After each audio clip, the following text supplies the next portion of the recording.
Nimekuja ninene na wewe ambaye huwa unasema Mungu hana huruma. Mungu alikuachilia. Nikwambie inawezekana kweli Mungu hana huruma. Ujambo mtazamaji, na karibu katika ujumbe wa siku ya leo. Leo nimekuandalia ujumbe wenye kichwa God is not sympathetic. Mungu wetu hana huruma.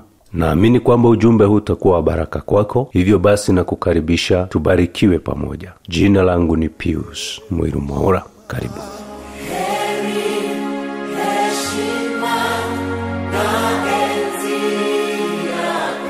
Leo nataka kunena kuhusu Mungu ambaye kwa umbali hana huruma. Najua wengi watajiuliza kwa sababu gani nasema Mungu hana huruma na amehurumia wengi. Lakini nataka kusema huruma ambazo ninazungumza kuhusu sio huruma zile za mercy, ni sympathy. Yaani kwa mfano, kuna mama mmoja ambaye mtoto wake alikuwa mwizi na akasema sasa kulingana na vile huyu mtoto amenisumbua, akishikwa tena mimi nimekubali hata afanyiwe mob justice, achomwe na tairi akufe. Lakini ikawa kwamba akaitwa kwamba mtoto wake ameshikwa na ako karibu sasa kuuawa. Alipofika pale aliona mtoto wake ako katikati ya watu wanampiga na mawe na wameleta tairi wanataka kumchoma.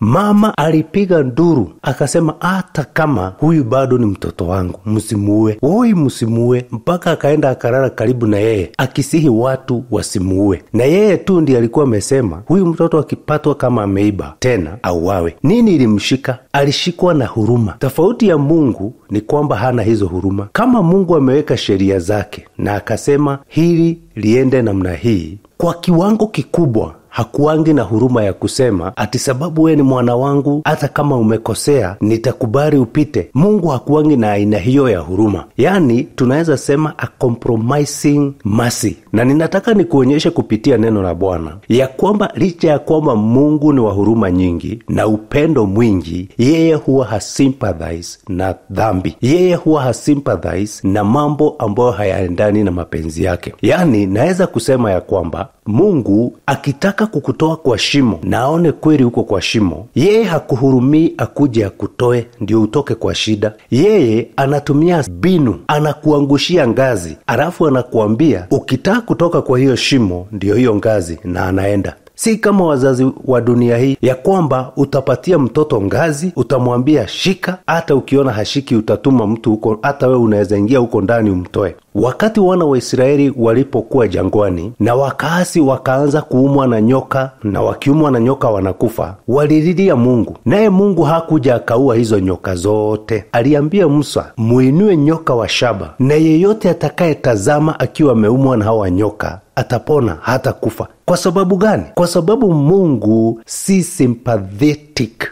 Mungu hana compromising mercy. Yes, he is merciful. Yeye ni wa huruma nyingi, lakini hana compromising mercy. Akaona wanadamu dhambi imewafinya, kwa sababu ya upendo wake vile alivyompenda mwanadamu, kama vile imeandikwa katika John 3:16 ya kwamba kama vile Mungu alivyopenda ulimwengu, akaona kweli ulimwengu ndio huu unaangamia na dhambi. Hakuja akaokoa ulimwengu, hakuondoa dhambi ndio sasa wanadamu wasiwe wanafanya dhambi. Tofauti na hilo, akamtoa Yesu Kristo afe, na maandiko yanasema yeyote atakayemwamini ataokolewa. Sijui kama kuna kitu unaona katika miaka ambayo Mungu ameniweka katika wokovu. Hapa ndio huwa ninaona tunakosea. Ndio tunataka tupate ushindi wa Mungu, tunataka Mungu aingilie katika mambo yetu, tunataka tupate hili na lile na tuone mambo makubwa ya Mungu. Lakini jinsi tunavyochukulia Mungu ya kwamba nikitaka kuona mambo mazuri yapaswa niokoke, nikiokoka Mungu atanihurumia.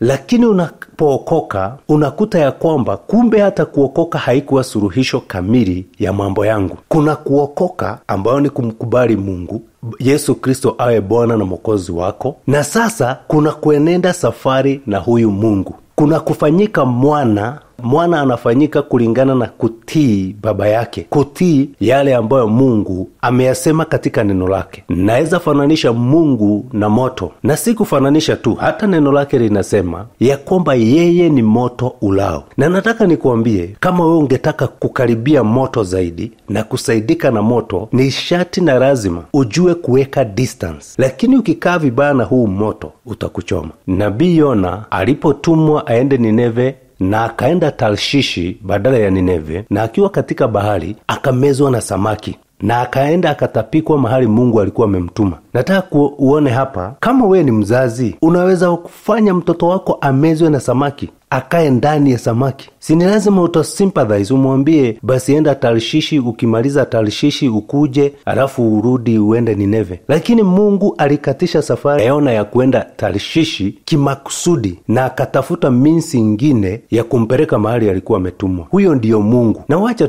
wacha tuchukue Mungu vile alivyo. Ndiyo, ni Mungu mwenye rehema na fadhili nyingi, lakini hawezi kucompromise. Hiyo ndio tunasema sympathy. Sympathy ni wakati hata mtu amekosea na amepatwa na jambo ambalo si nzuri, unasikia tu bado una sympathize na yeye. Je, tutakaaje na Mungu na ili awe Mungu mwema kwetu, na ili tuone matokeo mema katika maisha yetu? Na tunaposema kutii, itakuja kwanza na kujua, je, Mungu anapozungumza yeye huzungumza namna gani? Sababu tumeona ya kwamba wakati wowote ukiwa katika shida, ama wakati watu wake walikuwa katika shida, hakuja kutatua ile shida, bali alitengeneza njia ya kutoka kwa hiyo shida, na akasema atakayetaka kutoka kwa hii shida, hiki kilio, haya mateso, apitie hii njia, na yule aliyefuata akaokolewa. Wale hawakufuata hawakupata wokovu. Kwa hivyo kutii ni jambo ambalo ni kubwa sana mbele ya Mungu, na ndio maana hata Biblia inasema ya kwamba kutii ni bora kuliko dhabihu. Kwa sababu gani? Waweza kuwa unatoa dhabihu kila wakati, ukifikiria kuhusu shida yako unaendea dhabihu, unakuja unapatia Mungu, unatoa kwa Mungu. Lakini je, umetii sauti ambazo amekuwa akikwambia kwa miaka mingi? Je, umekuwa ukipuuza zile sauti ndogo, ukasikia fanya hili ukasema hautafanya, ama ukapuuzilia hivi ukaona kama Mungu amesahau? Nimekuja nikuambia ya kwamba Mungu anapokuambia hata kwa sauti kidogo sana, huwa anamaanisha kama aliyenena kwa sauti kubwa sana. Mungu huwa anamaanisha, licha ya kwamba ulisikia umehimizika, haukusikia kwa sauti, si nabii alikunenea, kwa moyo wako uliwekwa ufanye jambo fulani. Nataka nikuambie, Mungu anamaanisha ufanye hilo jambo.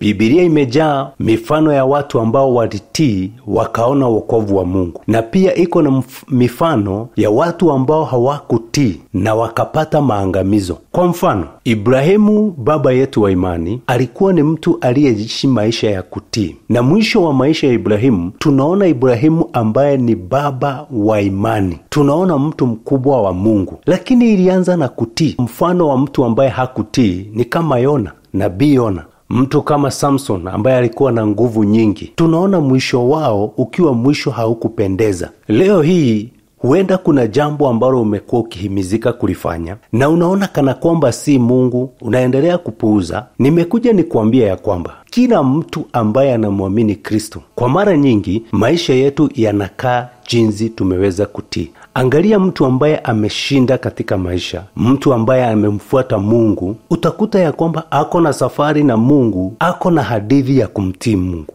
Na kutii ni kama Mungu amesema kufanya jambo hili ni dhambi, hata kama linakupendeza. Kama ungetaka kuona ushindi wa Mungu, wachana nalo. Kama maandiko yamesema unapopata pesa zako, toa kiwango fulani kama fungu la 10, jitolee kwa kazi ya Mungu. Unapokosa kufanya hilo, unakosa kutii. Kama neno la Mungu linasema usiwe na ushirika na watu wa dunia, usifanye kama vile watu wa dunia wanavyofanya, unapokosa kufanya hilo, unakosa kutii.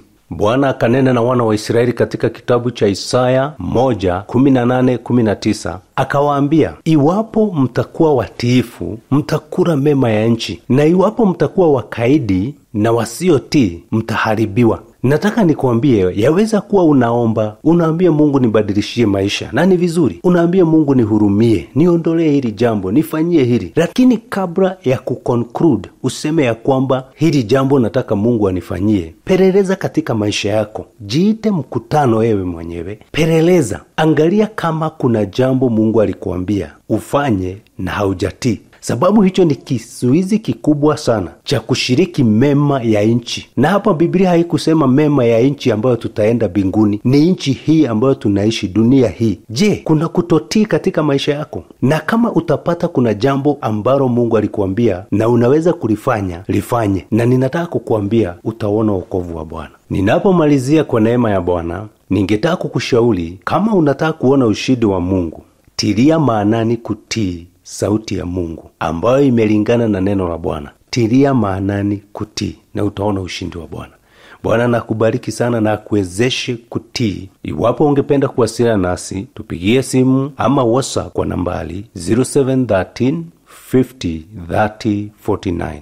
Pia waweza kupata ujumbe huu kwa social media, YouTube, TikTok, Facebook, yote kwa jina Pius Mwiru Mwaura. God bless you. Shalom. Shalom.